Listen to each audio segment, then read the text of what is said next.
Pimply राज्य में आज राजा भीमदेव ने अपने दरबार में एक वैचारिक सम्मेलन का आयोजन किया था, जिसमें पूरे भारतवर्ष के विद्यालयों के सबसे उत्कृष्ट विद्यार्थी भाग ले रहे थे।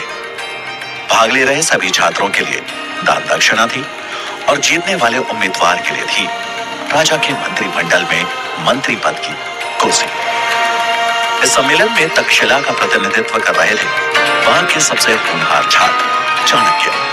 राजा के महामंत्री कृष्ण स्वामी सभी प्रतिभागियों से एक एक कर देश के समाज के हित के बारे में प्रश्न पूछ रहे थे, लेकिन अब तक एक भी प्रतिभागी ऐसा नहीं मिला था जो उनके प्रश्नों का संतुष्टिजनक उत्तर दे सके। और अब बारी आई चाणक्य की।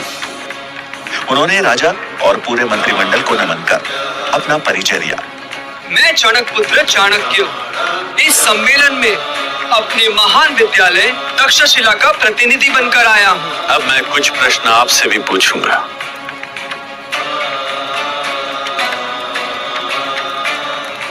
उनके चेहरे पर एक शालीनता का भाव था। महामंत्री ने चाणक्य से अपना पहला प्रश्न पूछा। ये बताओ कि सबसे बड़ा शत्रु कौन है? अहंकार। वहां बैठे मंत्रीगणों ने चाणक्य की प्रशंसा की। अच्छा, ये बताओ कि सबसे बड़ा धन क्या है? विद्या। उत्तर सुन प्रतिभागियों ने तालियां बजानी शुरू कर दी, लेकिन राजा भीमदेव ने उस उत्तर में कोई रुचि नहीं दिखाई। उनके लिए एक राजा के राजकोष का धन ही सबसे बड़ा धन था। महामंत्री ने तीसरा प्रश्न पूछा। और सबसे बड़ा वीर कौन है? दानवीर।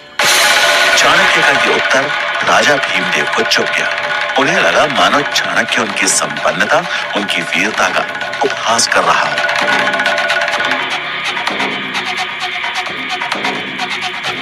चाणक्य राजा की भावनाएं भांप गए, लेकिन बगैर किसी चिंता के भाव को उजागर किए खड़े रहे।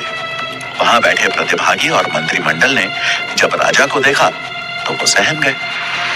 महामंत्री अगला प्रश्न पूछने ही वाले थे कि राजा भीमदेव ने उन्हें रोक दिया। इस ब्राह्मण छात्र से अगला प्रश्न हम पूछेंगे। सभा में सन्नाटा छा गया। सब जानते थे कि अब चाणक्य की खैर नहीं, पर चाणक्य शांत मुद्रा में खड़े रहे। बताओ बालक, शास्त्र बड़े या राजा? शास्त्र ही साम्राज्य की नींव रखते हैं और साम्राज्य राजा की।